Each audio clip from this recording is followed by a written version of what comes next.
مجھے طلاق چاہیے۔ ایک خاتون نے شادی کے 15 سال بعد اچانک اپنے شوہر سے کہا، مجھے طلاق چاہیے۔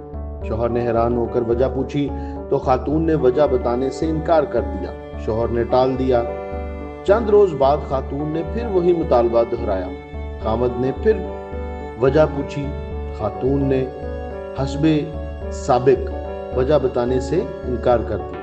ہر ہفتے خاتون طلاق کا مطالبہ کرتی اور شوہر وجہ جاننے کی کوشش کرتا، اور اس طرح معاملہ ملتوی ہوتا رہا۔ اس دوران گھر میں ٹینشن اتنی بڑھ گئی کہ گھر کا سکون برباد ہو گیا۔ آخر ایک روز شوہر نے کہا، کچہری ہمارے قریب ہی ہے، چلو کچہری چل کے طلاق نامہ لکھواتے ہیں اور تمہارا مطالبہ پورا ہو جائے گا۔ فاصلہ کم ہونے کی وجہ سے دونوں میاں بیوی پیدل ہی کچہری کی جانب چل پڑے۔ راستے میں اچانک شوہر کا پاؤں سلپ ہوا۔ وہ دھڑام سے نیچے گرا جہاں پتھر پڑے تھے۔ شوہر کی ٹانگیں اور گھٹنے چھلنی ہو گئے۔ اس نے بڑی مشکل سے خود کو کھڑا کیا اور لنگڑاتے کراہتے ہوئے کچہری کی جانب چل پڑا۔ خاتون نے کہا، واپس چلتے ہیں، مجھے طلاق نہیں چاہیے۔ شوہر نے وجہ پوچھی تو خاتون نے کہا کہ گھر چل کے بتاتی ہوں۔ گھر پہنچ کر خاتون نے جلدی سے شوہر کی مرہم پٹی کی۔ اسی دوران شوہر نے پوچھا، پہلے تو یہ بتاؤ کہ طلاق کیوں چاہیے تھی، اور پھر یہ بتاؤ کہ اب کیوں نہیں چاہیے۔ خاتون نے جواب دیا، اے شوہر نامدار، تم ایک آزاد گھرانے میں پلے بڑے ہو، مگر میں ایک مذہبی گھرانے سے تعلق رکھتی ہوں۔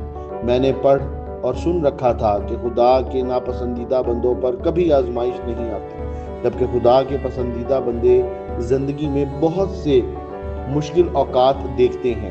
ان پر اچھا وقت بھی آتا ہے اور مصائب و مشکلات بھی آتی ہیں۔ میں 15 سال سے نوٹ کر رہی تھی کہ تم کبھی بیمار نہیں ہوئے، حتیٰ کہ سر درد تک نہیں ہوا۔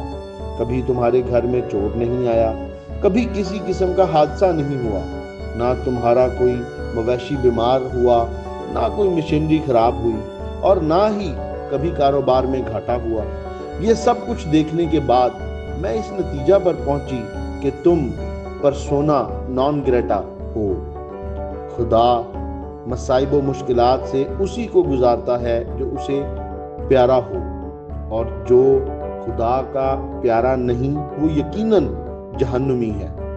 میں نے سوچا تقریباً آدھی زندگی تمہارے جیسے ناپسندیدہ بندے کے ساتھ گزار چکی ہوں۔ زندگی موت کا کچھ پتہ نہیں۔